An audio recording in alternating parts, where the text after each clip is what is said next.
have to tell you, I'm both challenged and excited. My excitement is I get a chance to give something back. My challenge is the shortest seminar I usually do is 50 hours. And I'm not exaggerating. I do weekends, and what I do more than that, obviously, coach people, but I'm into immersion. Because how'd you learn language? You didn't learn it by just learning principles. You got in it, and you did it so often that it became real. And the bottom line of why I'm here, besides being crazy mofo, is that I'm really in a position, I'm not here to motivate you, obviously. You don't need that. And a lot of times, that's what people think I do, and it's the furthest thing from it. What happens, though, is people say to me, well, I don't need any motivation. And I say, well, that's interesting. That's not what I do. I'm the why guy. I don't know why you do what you do. What is your motive for action? What is it that drives you in your life today, not 10 years ago, or are you running the same pattern? Because I believe that the invisible force of internal drive activated is the most important thing in the world. I'm here because I believe emotion is the force of life. All of us here have great minds. You know, most of us here have great minds, right? I don't know if I'm in the category, but we all know how to think. And with our minds, we can rationalize anything. We can make anything happen. We can, I agree with what was described a few days ago about this idea that people work in their self-interest. But we all know that that's bullshit at times. You don't work in your self-interest all the time. Because when emotion comes into it, the wiring changes in the way it functions. And so it's wonderful for us to think intellectually about how the life of the world is, and especially those who are very smart. We can play this game in our head, but I really want to know what's driving you. And what I'd like to maybe invite you to do by the end of this talk is explore where you are today for two reasons. One, so that you can contribute more. And two, so that hopefully we can not just understand other people more, but maybe appreciate them more and create the kinds of connections that can stop some of the challenges that we face in our society today. They're only going to get magnified by the very technology that's connecting us, because it's making us intersect. And that intersection doesn't always create the view of everybody now understands everybody and everybody appreciates everybody. So I've had an obsession basically for 30 years. And that obsession has been what makes the difference in the quality of people's lives. What makes a difference in their performance, because that's what I got hired to do. I got to produce the result now. That's what I've done for 30 years. I get the phone call when the athlete is burning down on national television and they were ahead by 5 strokes and now they can't get back on the course. And I got to do something right now to get the result or nothing matters. I get the phone call when the child is going to commit suicide, and I got to do something right now. And in 29 years, I'm very grateful to tell you I've never lost one in 29 years. It doesn't mean I won't someday, but I haven't done it. And the reason is an understanding of these human needs that I want to talk to you about. So when I get those calls about performance, that's one thing. Like, how do you make a change? But also, I'm looking to see what is it that's shaping that person's ability to contribute, to do something beyond themselves. So maybe the real question is, you know, I look at life and say there's 2 master lessons. One is there's the science of achievement, which almost everyone in this room has mastered to an amazing extent. That's how do you take the invisible and make it visible, right? How do you take what you dream about and make it happen? Whether it be your business, your contribution to society, money, whatever it is for you, your body, your family. But the other lesson of life that is rarely mastered is the art of fulfillment. Because science is easy, right? We know the rules. You write the code, you follow those, and you get the result. Once you know the game, you just, you up the ante, don't you? But when it comes to fulfillment, that's an art. And the reason is it's about appreciation and it's about contribution. You can only feel so much by yourself. So I've had an interesting laboratory to try to answer the question of the real question, which is what's the difference in somebody's life if you look at somebody like those people that you've given everything to, like all the resources they say they need. You gave them not a $100 computer, you gave them the best computer. You gave them love, you gave them joy, you were there to comfort them. And those people very often, and you know some of them I'm sure, end up the rest of their life with all this love, education, money, and background, spending their life going in and out of rehab. And then you meet people that have been through ultimate pain, psychologically, sexually, spiritually, emotionally abused, and not always, but often they become some of the people that contribute the most to society. So the question we've got to ask ourselves really is, what is it? What is it that shapes us? And we live in a therapy culture. Most of us don't do that, but the culture is a therapy culture. And what I mean by that is the mindset that we are our past. And everybody in this room, you wouldn't be in this room if you bought that theory, but most of society thinks biography is destiny. The past equals the future. And of course it does if you live there. But what people in this room know, and what we have to remind ourselves though, because you can know something intellectually. You can know what to do and then not use it, not apply it. So really what we got to remind ourselves is decision is the ultimate power. That's what it really is. Now, when you ask people, have you failed to achieve something? How many have ever failed to achieve something significant in your life? Say, I. Thanks for the interaction on a high level there. But if you ask people, why didn't you achieve something? Somebody who's working for you, or a partner, or even yourself, and you failed to achieve a goal, what's the reason people say they failed to achieve? What do they tell you? didn't know enough, didn't have the knowledge, didn't have the money, didn't have the time, didn't have the technology. You know, I didn't have the right manager. Didn't have the Supreme Court.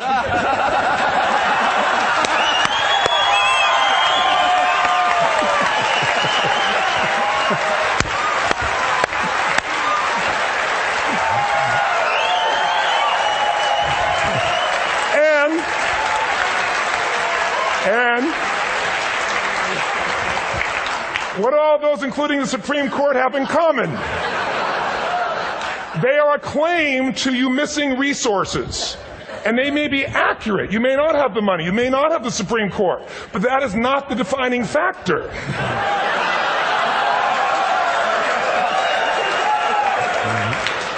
And you correct me if I'm wrong. The defining factor is never resources, it's resourcefulness. And what I mean specifically, rather than just some phrase, is if you have emotion, human emotion, something that I experienced from you day before yesterday at a level that is as profound as I've ever experienced, and if you'd communicated with that emotion, I believe you would have beat his ass and won.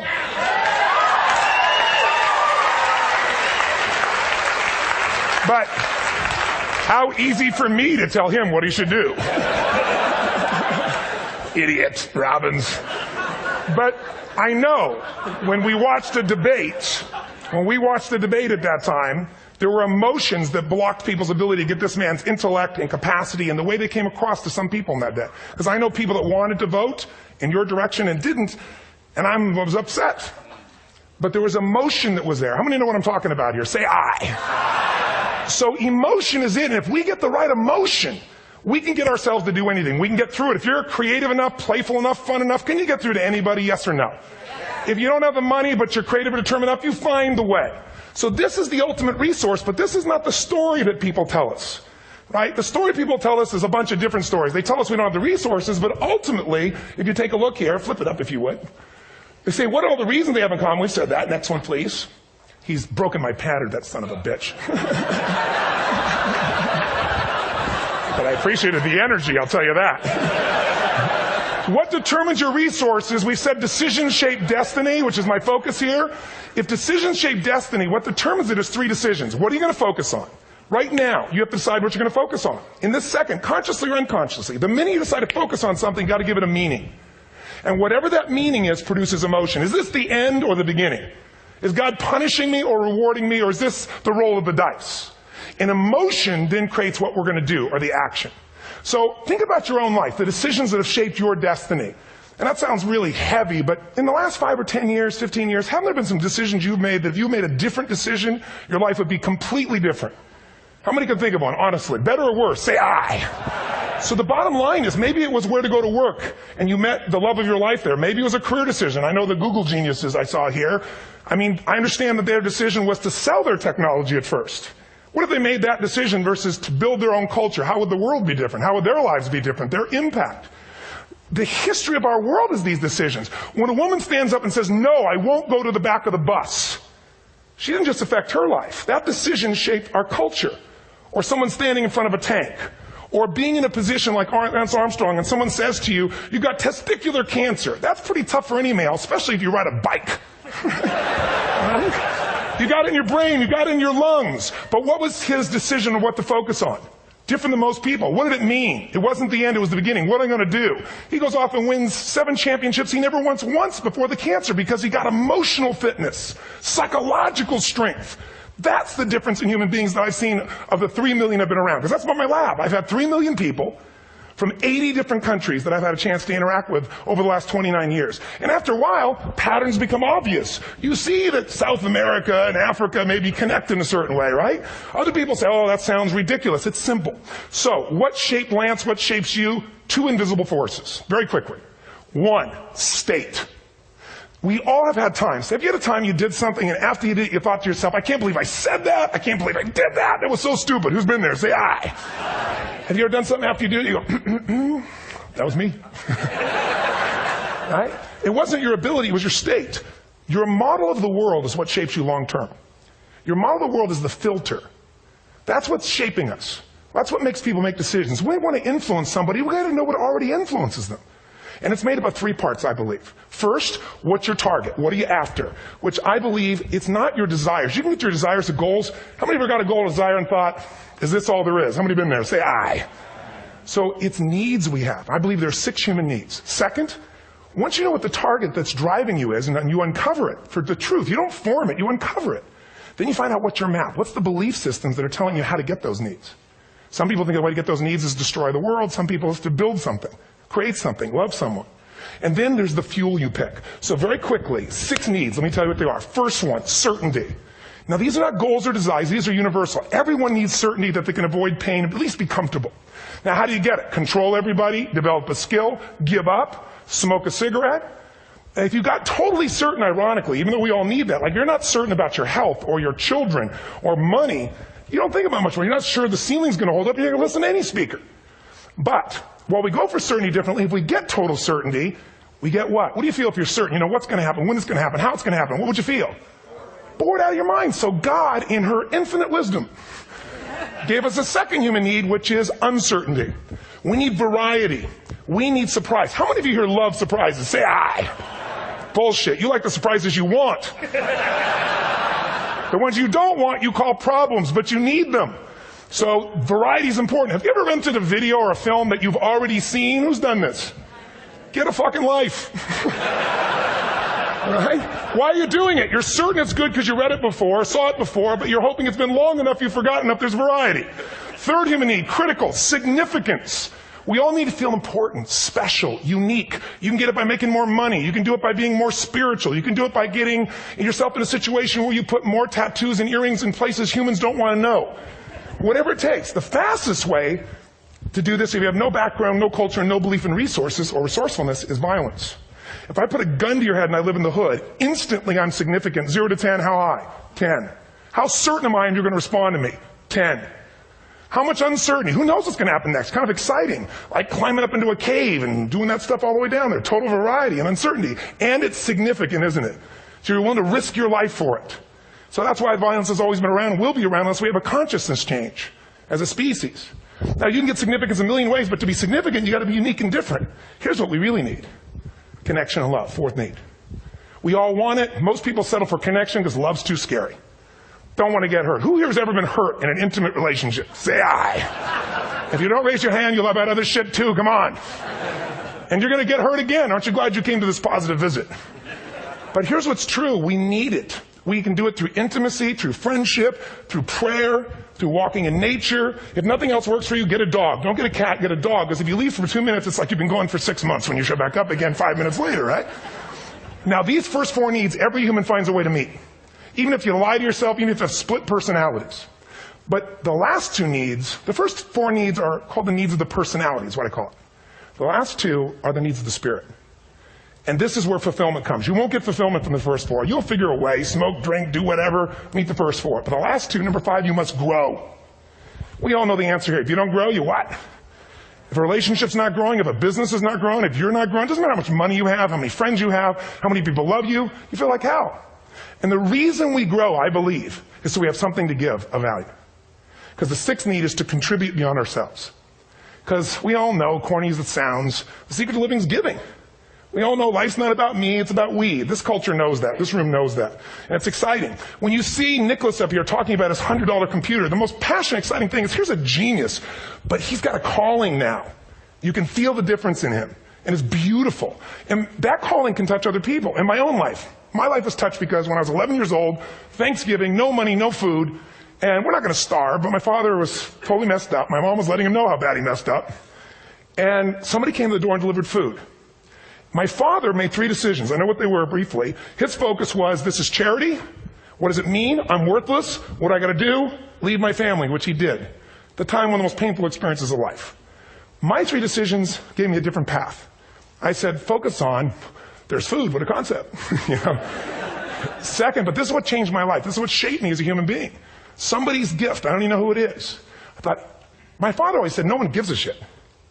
And all of a sudden, somebody I don't know, they're not asking for it, this is giving our family food, looking out for us. It made me believe this. What does it mean? That strangers care. And what that made me decide is if strangers care about me and my family, I care about them. What am I going to do? I'm going to do something to make a difference. So when I was 17, I went out one day on Thanksgiving. It was my target for years, have enough money to feed 2 families. Most fun thing I ever did in my life, most moving. Then next year I did 4, and I didn't tell anybody what I was doing. Next year, 8. I wasn't doing it for brownie points, but after 8, I thought, shit, I could use some help. So sure enough, I went out, and what did I do? I got my friends involved, and I grew companies, and I got 11 companies, and I built a foundation. Now, 18 years later, I'm proud to tell you, last year we fed 2 million people in 35 countries through our foundation, all during the holidays, Thanksgiving, Christmas, in all the different countries around the world. It's been fantastic. Thank you. So I don't tell you that to brag. I tell you because I'm proud of human beings because they get excited to contribute once they've had the chance to experience it, not talk about it.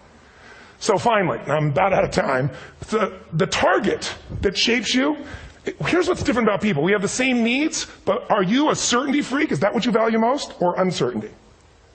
This man here couldn't be a certainty freak if he climbed through those caves. Are you driven by significance or love? We all need all 6, but whatever your lead system is tilts you in a different direction. And as you move in a direction, you have a destination or destiny. The second piece is the map. Think of that as the operating system tells you how to get there. And some people's map is, I'm going to save lives even if I die for other people. And they're a fireman. Somebody else says, I'm going to kill people to do it. They're trying to meet the same needs of significance, right? They want to honor God or honor their family, but they have a different map. And there are 7 different beliefs. I can't go through them because I'm done. The last piece is emotion. I say one of the parts of the map is like time. Some people's idea of a long time is 100 years. Somebody else says is 3 seconds, which is what I have. And the last one I've already mentioned that felt you. If you got a target and you got a map, and let's say, I can't use Google because I love Macs, and they haven't made it good for Macs yet. So if you use MapQuest, how many have made this fatal mistake of using MapQuest at some time? You use this thing and you don't get there. Well, imagine if your beliefs guarantee you can never get to where you want to go. The last thing is emotion. Now, here's what I'll tell you about emotion. There are 6,000 emotions that we all have words for in the English language, which is a linguistic representation, right? It changes by language. But if your dominant emotions, if I have more time, I have 20,000 people or 1,000, and I have them write down all the emotions that they experience in an average week. And I give them as long as they need. And on one side, they write empowering emotions, the other is disempowering. Guess how many emotions people experience? Less than 12. And half of those make them feel like shit. So they got 5 or 6 good frickin' feelings. Right? It's like they feel happy, happy, excited, oh shit, frustrated, overwhelmed, depressed. How many of you know somebody who no matter what happens finds a way to get pissed off? How many know somebody like this? Or no matter what happens, they find a way to be happy or excited. How many know somebody like this? Come on. When 9/11 happened, and I'll finish with this, I was in Hawaii. I was with 2,000 people from 45 countries. We were translating 4 languages simultaneously for a program that I was conducting for a week. The night before was called Emotional Mastery. I got up, had no plan for this, and I said, we had a list of fireworks, I do crazy shit, fun stuff. And then at the end I stopped, and I had this plan I was going to say, but I never do what I'm going to say. And all of a sudden I said, when do people really start to live? When they face death. And then I went through this whole thing about if you were going to get off this island, if 9 days from now you were going to die, who would you call, what would you say, what would you do? One woman, well that night is when 9/11 happened. One woman had come to the seminar, and when she came there, her previous boyfriend had been kidnapped and murdered. Her friend, or her new boyfriend, wanted to marry her, and she said no. He said, if you leave and go to that Hawaii thing, it's over with us. She said it's over. When I finished that night, she called him and left a message, true story, at the top of the World Trade Center where he worked, saying, honey, I love you. I just want you to know, I want to marry you. It was stupid of me.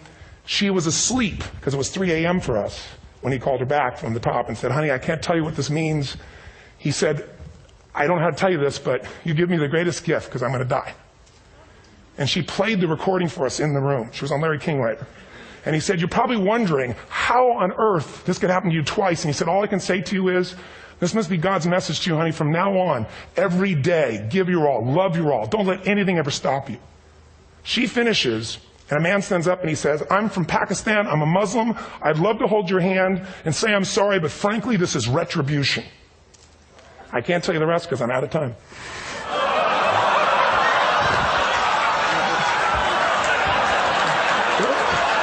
Are you sure? Finish the story. 10 seconds. 10 seconds. No, I want to be respectful. 10 seconds. All I can tell you is I brought this man on stage with a man from New York who worked in the World Trade Center, because I had about 200 New Yorkers there. More than 50 lost their entire companies, their friends, marking up their Palm Pilots. One financial trader, this woman made of steel, bawling. 30 friends crossing up that all died. And what I did to people said, what are we going to focus on? What does this mean, and what are we going to do? And I took the group and got people to focus on, if you didn't lose somebody today, your focus is going to be how to serve somebody else. There are people, one woman got up and she was so angry and screaming and yelling. And she wasn't from New York. She's not an American. She doesn't know anybody here. I said, you always get angry. She said, yes. Guilty people got guilty. Sad people got sad. And I took these two men and did what I call an indirect negotiation. Jewish man with family in the occupied territory, from New York, who would have died if he was at work that day. And this man who wanted to be a terrorist, and made it very clear. And the integration that happened is on a film, which I'll be happy to send you, so you can really see what actually happened instead of my verbalization of it. But the two of them not only came together and changed their beliefs and models of the world, but they worked together to bring, for almost 4 years now, to various mosques and synagogues, the idea of how to create peace. And he wrote a book, which is called My Jihad, My Way of Peace. So transformation can happen. So my invitation to you is this. Explore your web, the web in here. The needs, the beliefs, the emotions that are controlling you. For two reasons. So there's more of you to give. Achieve too. We all want to do it. But I mean give. Because that's what's going to fill you up. And secondly, so you can appreciate, not just understand, that's intellectual, that's mind, but appreciate what's driving other people. It's the only way our world's going to change. God bless you. Thank you. I hope this will serve. Tony Robbins.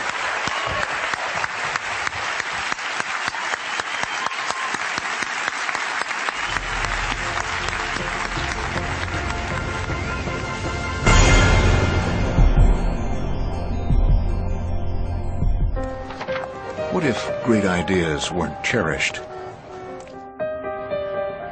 What if they carried no importance? Or held no value?